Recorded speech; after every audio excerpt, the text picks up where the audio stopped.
Everybody say praise the Lord. Praise the Lord. Let's open our Bible on Ezekiel 7 verse 26. Praise the Lord. Mischief shall come upon mischief, and rumor shall be upon rumor.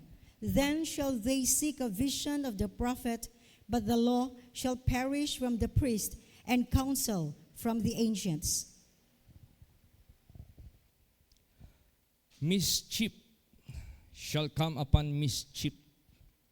Kasamaan darating sa mga kasamaan. So, ibig sabihin yan, patong-patong ang mga kasamaan. Humor shall be upon humor. Humor of what? Humor of war, humor of tribulation, humor of distresses, humor of itong tinatawag na recession, maraming mga balita-balita.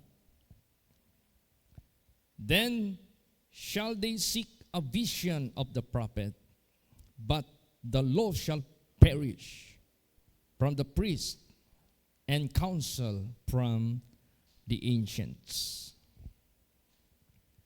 Kaya ang nangyari ngayon sa sanglibutang ito, ang Diyos gagawa ng paraan na ang mga tao na hindi nagpapahalaga ng kanyang counsel o kanyang banal na salita, gagawa ang Diyos ng paraan na maramdaman nila ang importance nito.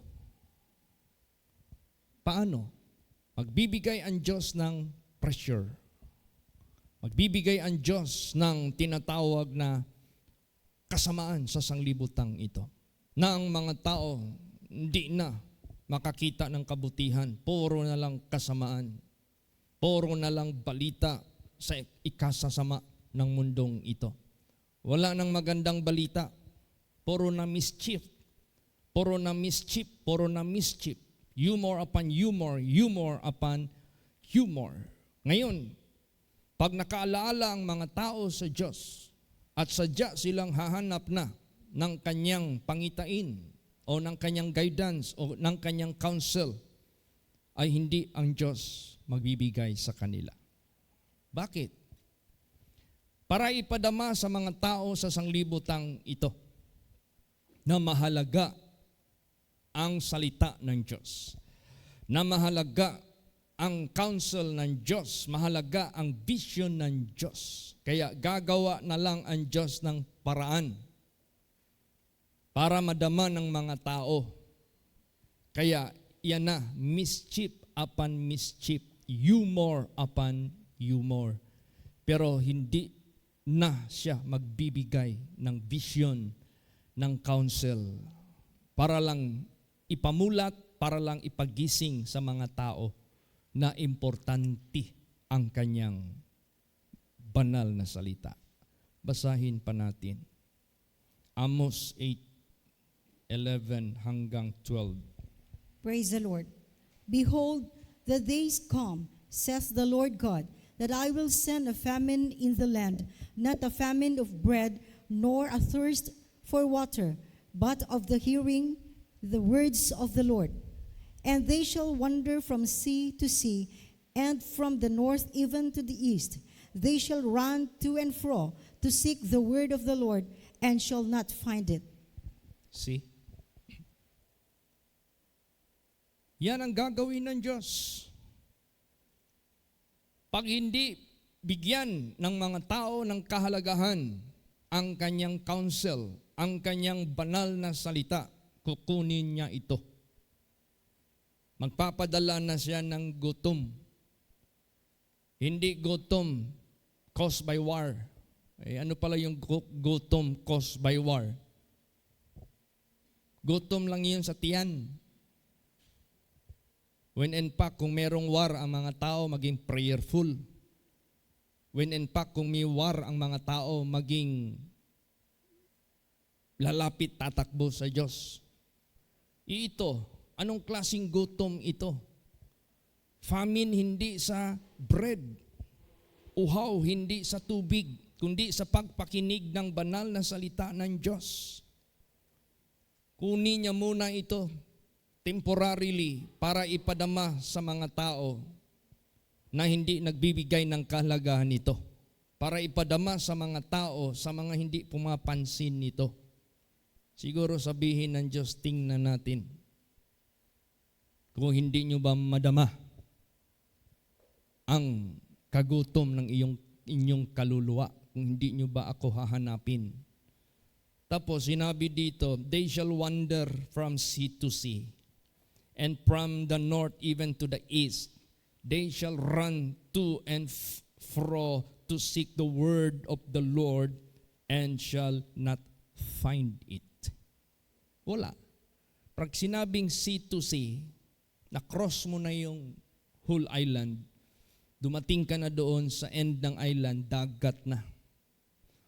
Cross mo naman ang island, kung ano yung kinocross mo na mainland na yan. Pagdating mo doon sa edge, simpre dagat na yan. Wala.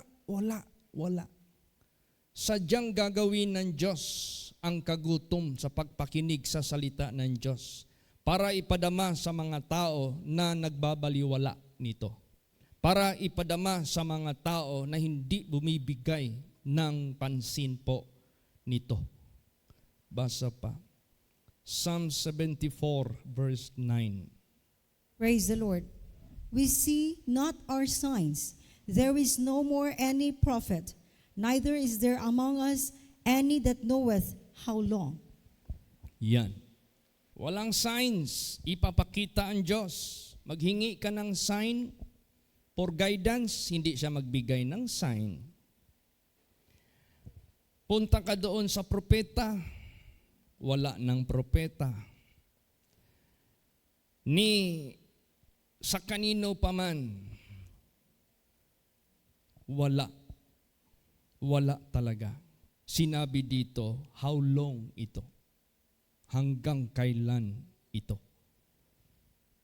Hanggang kailan yan?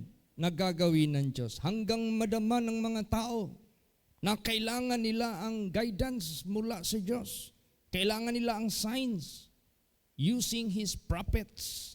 Using His servants. Na kailangan nila kahit aman ang kaalaman. Using His prophets. Using His servants. Kaya ganun ang nangyayari. Alam mo ba gaano kadilim ang ating buhay pag wala ang guidance ng Diyos?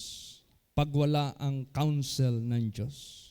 Kung wala ang counsel ng Diyos, wala ang guidance, wala ang salita ng Diyos sa pamagitan ng kanyang mga prophets na ginamit na naisulat ito sa Biblia. Kaya nga sinabi diyan, all scripture is given by inspiration of God, and it is profitable for our perfection, for our salvation, and no scripture that are being written by any private interpretation, but these were written by the holy men of God. Sinulat ito para maging daan ng ating wisdom, knowledge, understanding na mula sa langit, para alam natin what be our latter end, para alam natin what will be our destination, kung anong mga destinasyon natin, kung anong daan na dapat nating pipiliin, ano ang magiging end, ano ang magiging, sino bang nakakaalam sa beginning kung hindi ito nireveal ng Diyos? Sino ba nakakaalam how God made the universe kung hindi yan binigay ng Diyos? Sino bang nakakaalam that the end of this world will be burned by fire? Sino bang nakakaalam? Walang nakakaalam unless God made it to be known by the Word of God, by signs, by His prophets, by His holy men. Praise the Lord.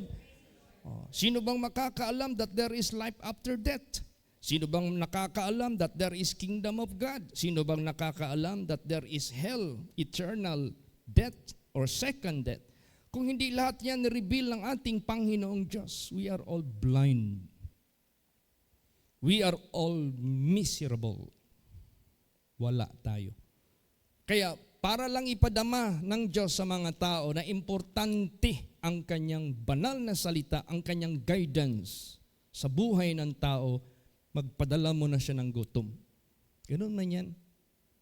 Ang tao, para ma-feel nila ang important sa isang bagay, kunin mo yan. Di ba? Asam-asamin yan. Kunin mo yan. Di ba? Hanap-hanapin mo yan. Tapos kung hanap-hanapin mo, hindi mo pa makita. Hanggang hindi ka iiyak. Hanggang hindi ka mag-beg for mercy. Hindi yan ibabalik ng Diyos. Kasi gusto ng ating Panginoong Diyos ipadama sa lahat ng mga tao sa sanglibutang ito without Him. Without the Word of God, we are all blind.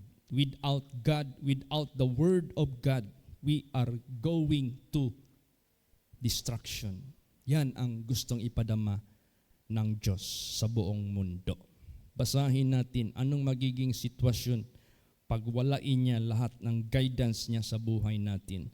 Micah chapter 3 verse 6. Praise the Lord.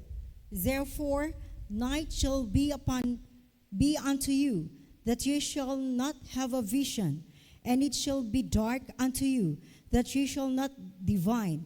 And the sun shall go down over the prophets, and the day shall be dark over them. See? Napakahirap. Madilim. Walang vision. Walang liwanag. Walang guidance.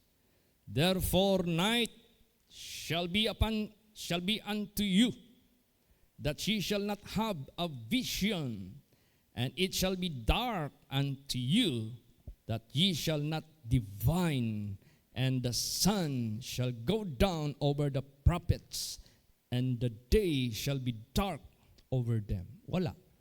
There is no revelation. There is no guidance from God. There is no direction from heaven na ibibigay niya sa tao. Napakahirap kaya. Tingnan mo yung mag-drive ka sa ibang bansa. Naranasan ko yan. Pag hindi ako maggamit ng GPS for my guidance, kung hindi ko ilagay yung destination ko at i-start ko, hindi ko alam saan ako dadaan. Kasi ang mga karsada doon, especially in Canada, like Canada, halos pari-pariho ang tulay, pari-pariho ang junctions, pari-pariho ang crossing, almost uniform lahat yan. Kung walang GPS na magbigay sa iyo ng exact and accurate, on time information, malilito ka. At ang daming mga liko, yung tinatawag na ramp, ang dami. Kung magkamali ka dyan sa tatlo na yan, magmali ka mag-entry dyan, sigurado, layo mo nang ikutan.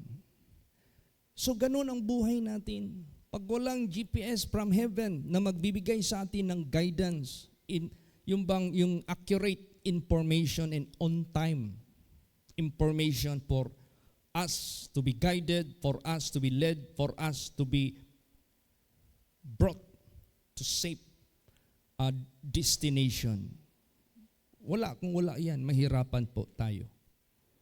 Kaya ngayon, meron na nga mga Christians na nag-exist. Marami na nga mga churches ngayon nag-exist. Pero ang tanong, are they all led by the Spirit of God?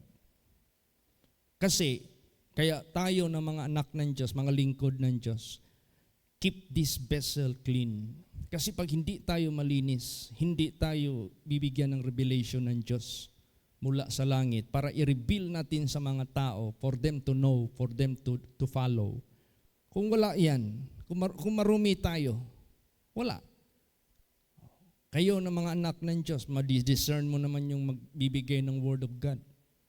If He is speaking through the Spirit of God, or He is speaking out of the flesh, out of human wisdom, madadama nyo na yan eh. Basta nakatikim na kayo ng kapangyarihan ng Diyos. Kaya ngayon sa sanglibutang ito, meron ditong nagdadala ng Word of God, pero hindi pa rin natuto ang mga tao sa katotohanan. Bakit? Undefiled vessel. Paano siya na-defile? Paano ito pangyari sa kanino pa man? And it can happen to any among us. Basahin natin. 2 Timothy 3:6 hanggang 7. Praise the Lord. For of this sort are they which creep into houses and lead captive silly women laden with sins, led away with divers lusts, ever learning and never able to come to the knowledge of the truth. See? Anong atmosphere nasa grupo na yan? And for this sort are they which creep into houses. Anong creep? Gumagapang sa mga bahay-bahay. And lead captive silly women laden with sins. Ano yung silly women? Binibihag ang mga tinatawag na silly women. Yung madaling mauto. Yung madaling makonvince sa mali. Yung madaling maniwala sa kalikuan. Walang discernment. Nauuto ng mga leaders. Tulad yung mga nangyari sa mga history na may mga grupo dito sa Pilipinas na tinawag na kulto. Paano ang mga babae pinaggagalaw? Mga bata ginagalaw. Sabihin doon sa mga magulang, ihandog mo yung anak mo sa Diyos. Sa akin na yan. O yun namang mga silly women na yan, na ginagapang ng mga leaders, wala. Walang nagagawa. Captive na nadadala kasi ang leader mismo hindi banal, hindi malinis. Kaya nasisidlan ng spirit of darkness. So yung mga tao naman, akala nila okay lang, naging silly sila. Silly mean to say walang kaalam-alam sa sound doctrine na talagang matalino na kayang i-resist ang mga mali. Laden with sins, nadadala sa paggawa ng mga kamalian, kasalanan, karumihan. Led away with diverse lusts. Kahit sinasamantala na sila, minumulest na sila, hinahatid na sila sa karumihan, diverse lusts, nandyan na, wala pa rin. Captive pa rin, alipin pa rin, pumapayag pa rin, sumusunod pa rin, loyal pa rin, die hard pa rin. See? Kaya ang mundong ito, hindi basta-basta. So, therefore, napaka-importante ang salita ng Diyos. Praise the Lord. This is the only one that can guide us properly. This is the only one can lead us to life everlasting into the kingdom of God. This is the only one can make us clean to be worthy of becoming children of God, na hindi siya mahiya sa atin. Tatawagin niya tayong daughters and sons. Di ba? Come out from among them and be separate. And I will receive you unto myself, and I will be your father, and you will be my sons and my daughters. I will never ashamed of you to be my children. Pero ang required niyan is holiness and righteousness, which is of God. So kailangan ang word of God na dito hinahayag yung righteousness must flow freely. O ngayon, kung hindi natin bigyan ng importansya yan, kung kunin ito ng Diyos sa buhay natin, magpadala siya ng famine para ipadama lang sa atin gaano ka necessary, gaano ka importante. Pero kung ikaw nagbigay ng importansya nito, hindi yan maghinto sa buhay mo. God will cause you to grow. Pag binigyan mo ito ng importansya, God will satisfy you. God will reveal and reveal more things to you. Praise the Lord.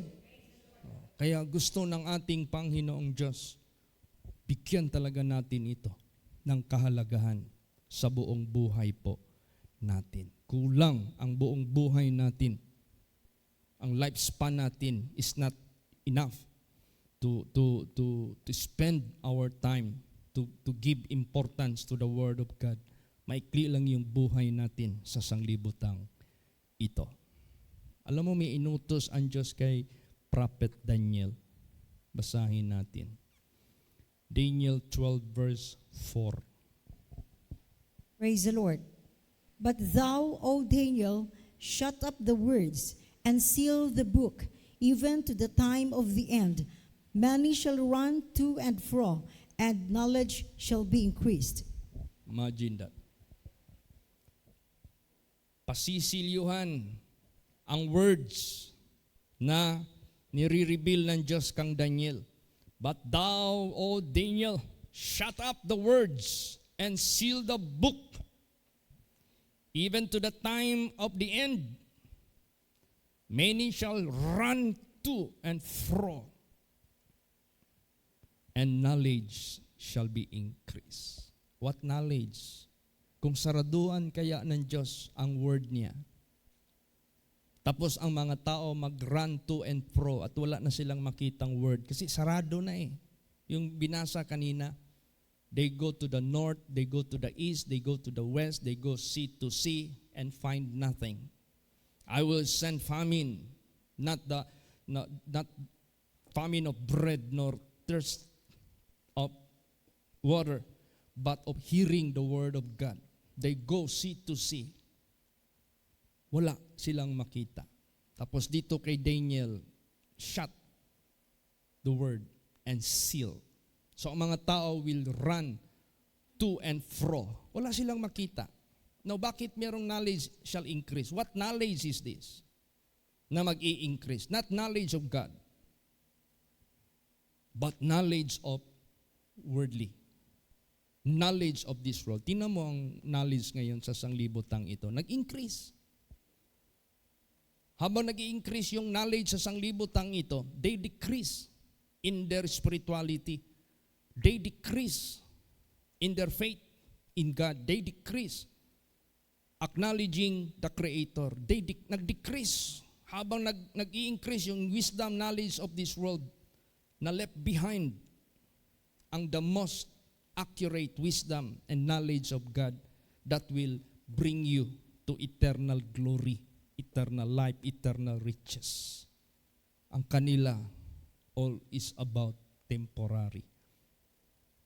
Ang kanila, all about earthly, all about sensual, all about the village. Tingnan mo ang knowledge ngayon. Pwede na nilang lalaki gawing babae, upirahan. Tanggalin yung organ ng lalaki, palitan ng organ ng babae. Grabe ang knowledge ngayon. Yung lalaki na gustong mag-anyong babae, turukan yan para maglaki yung boobs. Yun namang babae, gusto magpakalalaki, turukan din yan para magtubo yung mga bungot.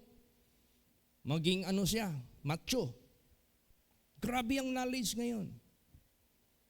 Yung AI, artificial intelligence, marami na yan ngayon. So, ibig sabihin yan, ang knowledge nag-i-increase na. Nag-i-increase nga ang knowledge, but not the knowledge of God. Nag-i-increase nga ang wisdom, but not the wisdom of God. So, yung knowledge at saka yung wisdom na nag-i-increase, which is going against God, lumalaban na sa Diyos. Hanggang sabihin na nila, the world were not created by God, which called creator. This is by Big Bang. Yung tao not made by man, but this is from the apes. Sobra na yung talino nila, nag-increase na masyado. And yet,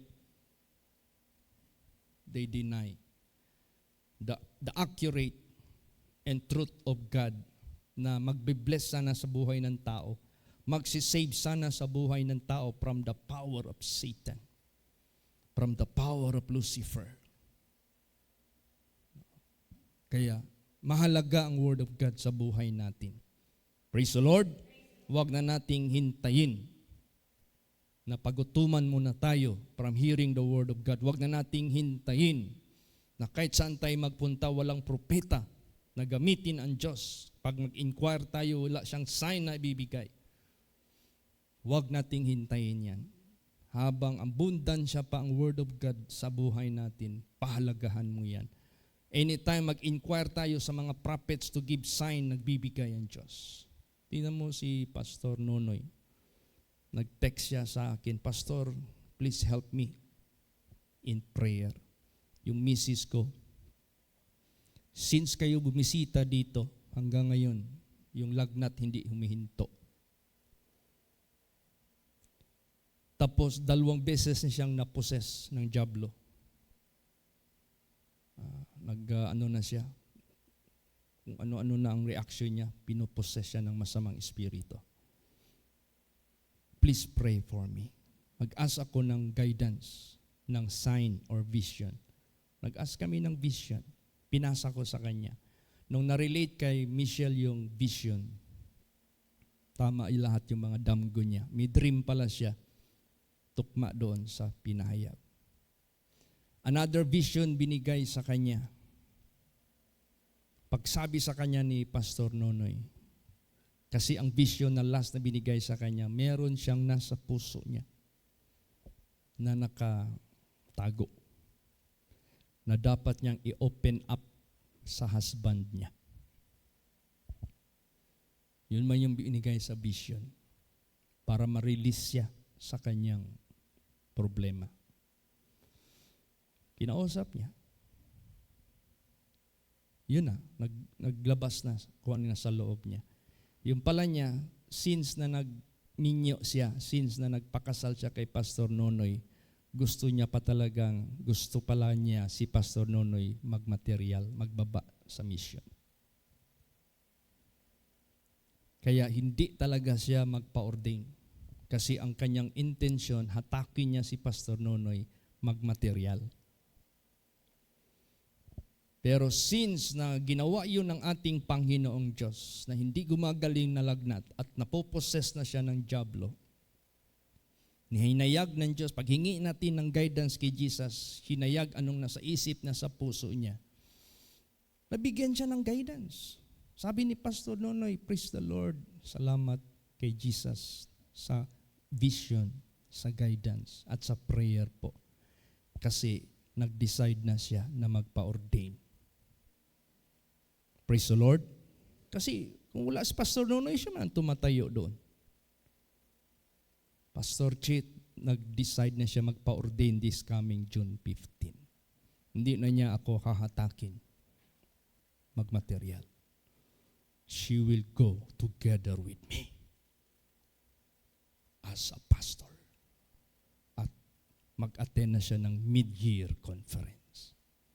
O kung hindi nangyari iyon, hindi niya ma-feel ang importance ng tawag ng Diyos sa buhay niya. Kaya ganun ang ginagawa ng Diyos sa atin, sa tao. Pag hindi mo binigyan ng word of importance ang Word of God, kunin niya yan.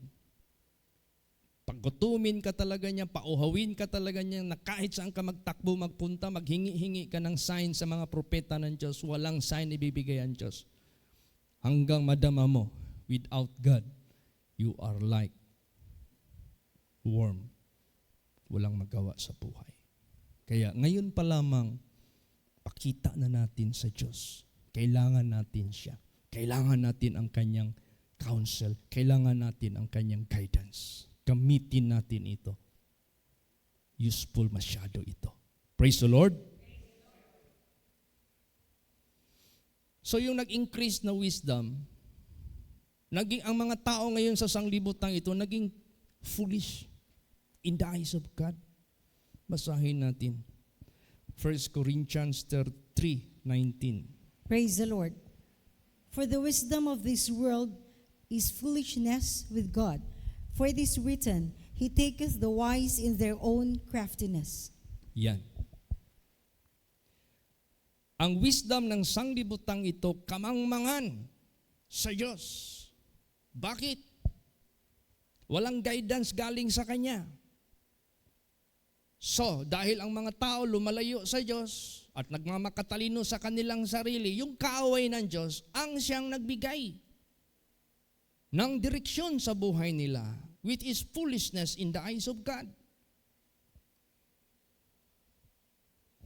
Yung mga nagpapakatalino, sila'y mapapahamak by their own craftiness sa kanilang katusuan. Mabibitag sila ng sarili nilang Tingnan mo si Lucifer. Nagpakatalino sa kanyang sarili.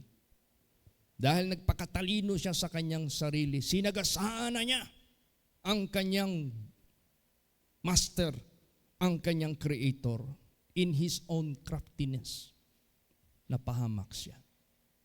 Kung meron man tayong wisdom na ating bigyan ng highlight at pahalagahan at wag nating sayangan, wag nating baliwalain, let us take treasure and pleasure yung wisdom ng Diyos, yung Word of God na yan. Praise the Lord! Yan ang totoo na talagang magbibigay sa atin. Bakit? Ano pala ang wisdom ng Diyos comparing to the wisdom of this world? Basa. 1 Corinthians 1:21 hanggang 23. Praise the Lord. For after that, in the wisdom of God, the world by wisdom knew not God. It pleased God by the foolishness of preaching to save them that believe. For the Jews require a sign, and the Greeks seek after wisdom. But we preach Christ crucified, unto the Jews a stumbling block, and unto the Greeks foolishness. See? Ginawa silang mga ihimplo ng Diyos because they don't believe Jesus Christ. Hindi nila alam Jesus Christ is the wisdom of God and the power of God. Hindi sila naniwala kay Lord Jesus Christ. Masyado silang nanalig sa wisdom ng tao. Masyado silang nanalig sa wisdom ng mga emperors. Masyado silang nanalig sa wisdom ng governors, kung sino-sino pa yung mga tao sa sanglibutang ito. Pero hindi sila nanalig sa wisdom ng Diyos na dala-dala mismo ng ating Panginoong Hesukristo na sinishare ni Jesus Christ sa buhay nila. Kaya tingnan mo si Jesus pag magbigay ng Word of God sa kanila. Sabihin nila, oh, this is hard saying. Oh, this is impossible. Oh, this is foolishness. How can these things be? Hindi nila mag-get. Kasi ang wisdom ng Diyos, foolishness with men. Paano? Hindi ka nalang maniwala. Praise the Lord. Dahil sa kanilang hindi pagpaniwala, hindi nila maintindihan. Eh kung naniwala sana sila, wala na silang resistance, wala na silang murmuring, wala na silang complaining, wala na. Sunod na lang sila. Kaya nga pag hindi ka naniwala kay Jesus Christ, foolishness ang wisdom of God para sa iyo. At ang totoo, yung wisdom mo na tinatayuan mo, foolishness also in the sight of God. Hindi kayo magkakaisa. For after in the wisdom of God, the world by wisdom knew not God. See? Gamitin mo yung wisdom na sarili mo, makamundo, hindi mo makilala ang Diyos. It pleased God by the foolishness of preaching to save them that believe. Bakit foolishness yung preaching? Kasi mahirap intindihin. But if you believe, that can save you. Praise the Lord. If you do not believe, it's foolishness. But after you believe it, that foolishness, by the preaching of the Word of God, magliligtas yan sa iyo kasi susundin mo. And the people will start to call you fool. Like Paul, he was called as a fool.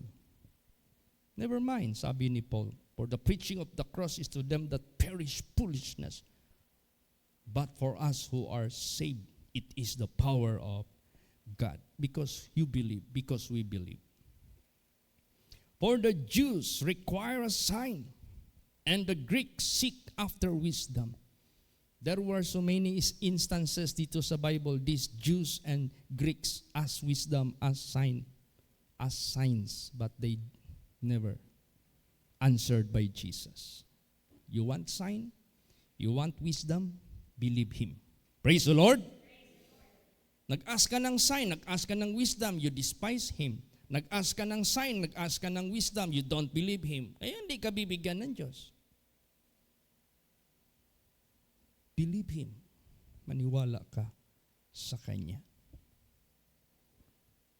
Alam mo, sa panahon ni Prophet Samuel, why God talked to Samuel when he was yet little boy? Because Samuel made the word of God so precious in his life. Masyadong precious sa kanya yung word of God sa buhay niya. At doon nag-start ang open vision. Before that, there was no an open vision. But since in the days of Prophet Samuel, doon pa nag-start yung tinawag siya ng Diyos. Basahin natin. 1 Samuel 3, verse 1. Praise the Lord.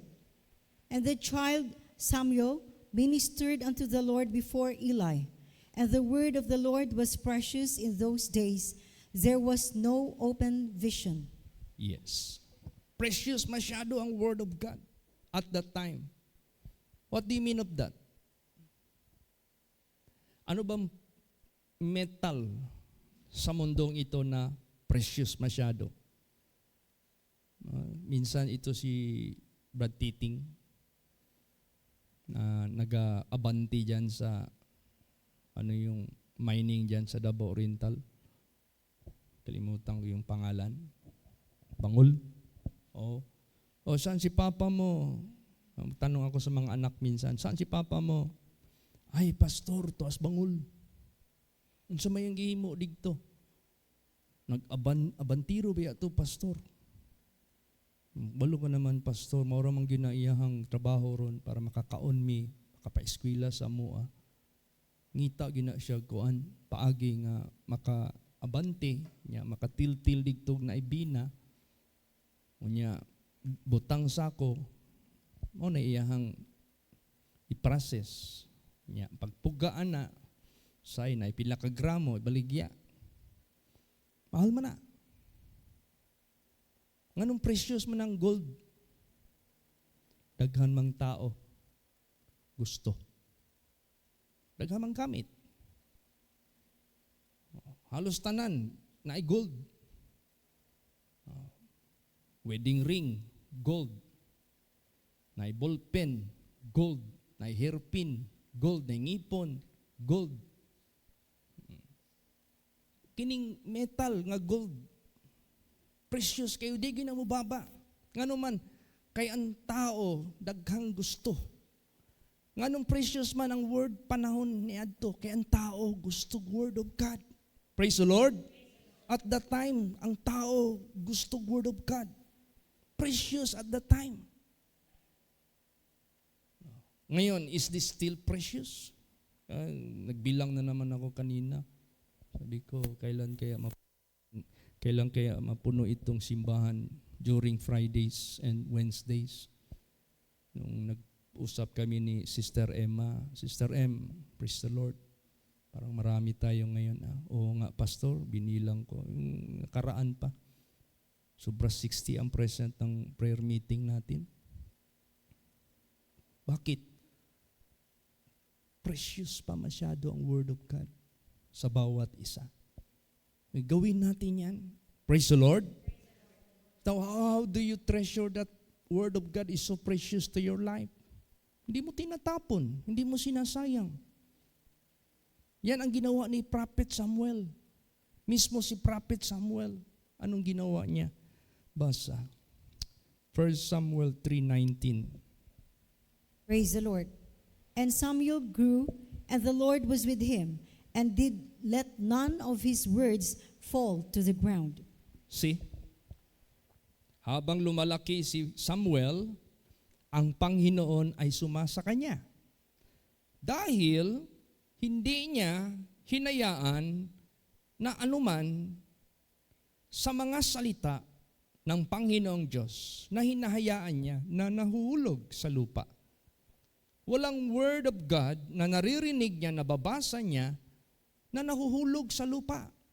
Pag sinabing nahulog sa lupa, you reject. Pag nahulog sa lupa, you transgress. Pag nahulog sa lupa, you trod. You treat it as worthless. But precious. Wala siyang sinasayang bawat word of God. Precious para sa kanya. That is why God talked to him, calling him, Samuel, Samuel. At first, hindi niya naintindihan. Akala niya it was Eli who is calling him. Many times. Then Eli realized, sabi niya, if you can hear again that voice, just say, speak my Lord. Praise the Lord. Speak my Lord. Yun ang nagsalita na ang Diyos sa kanya. Yung pala, nag-grieve na ang Diyos kay Eli. Sabi na ang Diyos kang Eli, hindi ko na ipatuloy ang pag-handle ni Eli sa aking salita. Dahil hindi niya ginampanan ang mga salita na kanyang tinuturo mismo sa kanyang mga anak. Yun. Kukunin ko na siya. Ma-terminate siya. Ganun po. Kaya ang Word of God, habang nakikinig tayo nito, hindi lang yan para sa mga priest na ano yung sinasabi mo, gawin mo ng buong puso. Lahat yan sa atin. Praise the Lord. Ganun ka-importante sa buhay po natin. Na ito naman si King Saul, nandyan pa yung propeta naghahayag na ginagamit ng Diyos. Habang nakikinig si King Saul, nagprosper siya. Ilan kayang battles ang naangkin niya nakatagumpayan? Pandang huli ng kanyang buhay, nagbigay na naman ang Diyos ng instruction sa kanya. Aba, hindi na niya ginagawa. Hindi na niya sinusunod.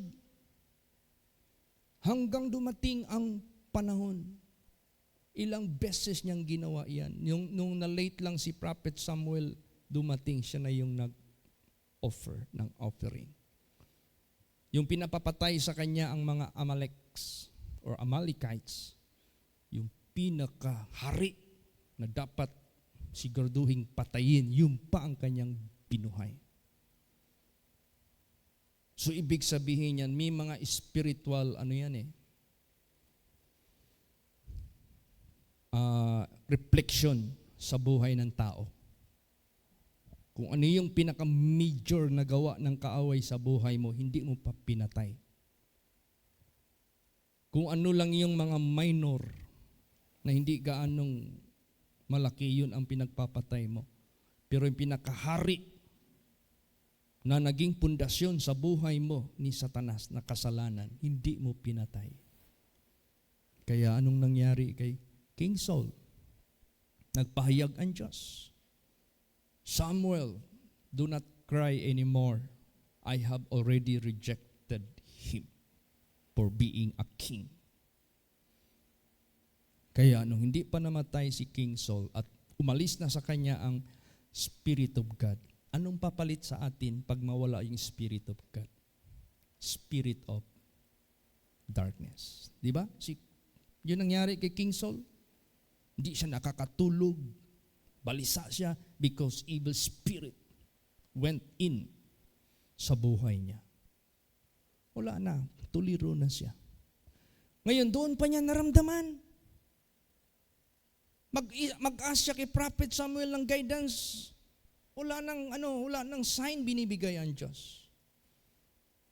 Nung namatay na si Prophet Samuel, kailangan niya ang guidance. Kaso, wala na. Tinakwil na niya. So pumunta siya doon sa witch. Nag-disguise siya. Kasi nung una, nung obedient pa si King Saul, siya mismo pumapatay sa mga witches. So anong nangyari? Nag-disguise siya. nag-inquire siya ngayon. Lumabas ngayon ang spirit ni Prophet Samuel. Bakit mo ako ginising? Namamahinga na ako. See? Nagsalita. Hanggang nagsabi ang Diyos, bukas na bukas din at kasama ang mga anak mo, sasama ka na sa akin. Yung pala mamamatay na siya. Kahit saan ka pupunta sa sanglibutang ito, if you reject the counsel of God, if you don't believe the counsel of God para magbigay sa iyo ng kaligtasan, pag iiwanan ka ng Diyos, your craftiness will get you. Kaya ngayon pa lamang, habang mag-ask tayo ng guidance, nandiyan ka agad. Habang may pagsamba, makarinig tayo ng precious word of God. Samantalahin natin. Praise the Lord. Huwag natin itong isisihin. Precious, precious masyado yan.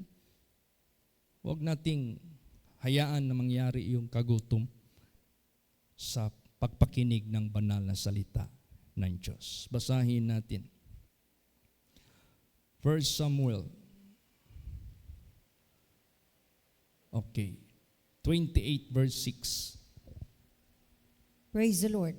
And when Saul inquired of the Lord answered him not, neither by dreams, nor by Urim, nor by prophets. Wala na. Hindi na siya sinasagot ng Diyos. Nagbibigay ang Diyos sa kanya ng guidance, di man niya sinusunod. Nagbigay ang Diyos sa kanya ng direksyon, hindi man niya sinusunod. So anong nangyari? Wala na, hindi na siya pinapakinggan ng Diyos. Basa pa, 1 Samuel 28 verse 15. Praise the Lord. And Samuel said to Saul, Why hast thou disquieted me to bring me up? And Saul answered, I am sore distressed, for the Philistines make war against me, and God is departed from me, and answereth me no more, neither by prophets, nor by dreams. Therefore I have called thee, that thou mayest make known unto me what I shall do. See? Ito na yung pag-inquire niya sa witch. And Samuel said to Saul, Why hast thou disquieted me to bring me up?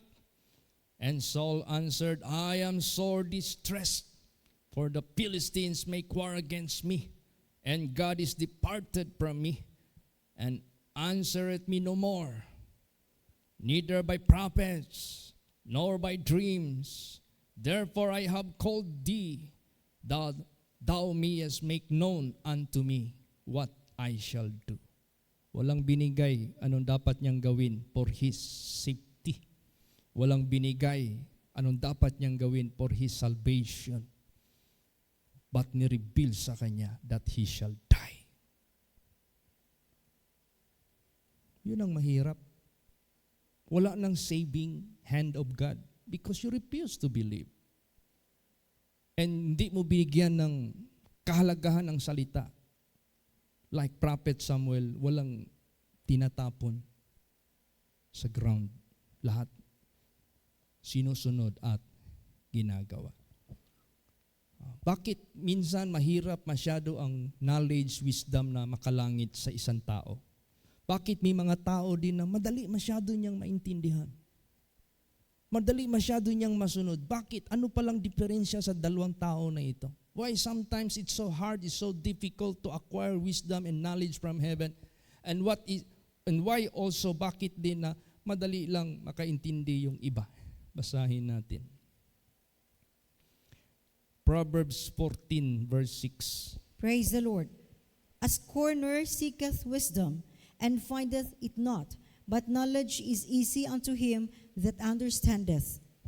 See? Ano is corner? Mapaglait. Kung sa Bisaya pa ni, mayubiton. Seeketh wisdom and findeth it not. Kung ano man, despiser ka man, mayubiton ka man sa salita ng Diyos, sa Word of God, o kaya sa nagbibigay ng Word of God, dinidespise mo ang prophet of God, ang servants of God o ang word of God mismo na nababasa mo, napapakinggan mo, na hindi mo makita yung wisdom. But knowledge is easy. Madali lang ang knowledge, madali lang wisdom. Kanino? To him that understandeth. Sino yung taong man of understanding? Pag nakarinig, pag nasaway, umaalis ka agad sa kasamaan. Pag nakinig, pag nare-rebuke, nagsisisi, umaalis ka agad sa kasamaan. To depart from evil is understanding. So, pag yung ang karakter mo, nare-rebuke ka, nasasaway ka, nagsisisi ka kaagad, umaalis ka kaagad right away sa kasamaan mo, you're a man of understanding. It is easy for you to get knowledge, to get wisdom, because you appreciate. Praise the Lord. Pero kung despise ka ng despise sa isip mo, puro ka lang despise. Naalala ko tuloy yung isang babae sa Dunya Luisa. Ini-despise niya kami bago pa kaming kasal ng aking asawa. Doon sa labas, naririnig ko nag-aawit. Kasi at that time, yung misis ko, parang Holy Week ba? Nag-awit siya ng Holy Week ba yun? Apandisrak. Kailan ba yun laging inaawit pag Apandisrak? I will build my church anniversary. Oo. Narinig ko doon sa labas, pero hindi lang ako nag-react. Iba ang kanyang inaawit doon. Upon this bed, I build upon this bed. Ano, yaga-yaga ba? Alam mo, namatay ba yun sa pagpanganak? Yung inawit niya mismo, siya rin ang nadali. Namatay siya sa pagpanganak. Mas kawawa. Hindi tayo pwede mag-play a fool sa harapan ng Diyos, lalo't na sa mga ginagamit ng Diyos. Huwag kang maging scornful. Kasi ang nangyari noon, na-backslide man siya. Balitaan ko na lang, namatay during delivery. Do not be as scornful. Praise the Lord. Wag. Siyempre, ang dinidespise mo, ginagamit ng Diyos. Nagdadala ng Word of God. Hindi naman kami powerful. Pero, nadadamay yung Word of God na pinapakinggan mo. Pag nakikinig ka dyan, scornful ka dyan, wala. Hindi magtalab yung Word of God kasi puro ka lang despise eh. Puro ka lang yaga-yaga. O yan ang mahirap. Yeah, do not ever be as scornful. But, you must be a man of understanding. Easy lang sa'yo makaunawa. Easy lang sa'yo. Kaya, magsikap po tayong lahat. Alam mo, si Jesus Christ, naawa man talaga siya sa mga tao. Merciful ang Diyos. Kumari lang, di niya kunin yung Word of God, hindi niya pagutuman ang tao. Kumari lang abundant siya ang Word of God. Kumari lang ipakalat niya ang kanyang gospel of the kingdom of God. Yan man talagang objective ng Diyos. Kaso minsan kasi, nakikita niya, binabaliwala lang ng mga tao. Nag-i-increase ng wisdom hindi sa kanya. Nag-i-increase ng wisdom sa mundong ito. Kaya minsan kinukuha niya. Pinapagutom niya ang mga tao. Yan na ngayon ang nangyayari. Hindi mo na yan basta, itong mga messages na rinig nyo dito, hindi mo yan basta-basta marinig kung saan-saan lang. Ang pinakasikat ngayon sa Amerika na preacher na napakaraming membro. Ang preaching niya hindi na gospel preaching. Puro lang prosperity sa sanglibutang ito. Wala ng godliness, wala ng holiness. So lahat ng membro niya, walang kabanalan. Walang difference sa mga tao sa mundong ito. Kaya, mag-ingat po tayo. Nawa ang Espiritu ng Diyos wag umalis sa atin. Praise the Lord. Kaya kinakailangan yung pure Word of God atin itong pag-ingatan. Naawa si Jesus, basahin natin. Matthew 9:36. Praise the Lord. But when he saw the multitudes, he was moved with compassion on them, because they fainted and were scattered abroad as sheep having no shepherd. Yes, fainted spiritually, scattered spiritually, like a sheep without shepherd spiritually. Nahawa ang Diyos. Nakikita niya ang mga tao going astray. Naaawa siya sa mga tao going saan-saan na hindi na sa old paths, hindi na sa daan ng Diyos, sa daanan ng kamunduhan. Anong sinabi niya sa mga disciples niya? Sabi ni Jesus, kung ano yung sasabihin ko sa inyo sa sikreto, ihahayag niyo. Gusto talaga ng Diyos ihayag ang katotohanan. Basahin natin. Matthew 10:27. Praise the Lord.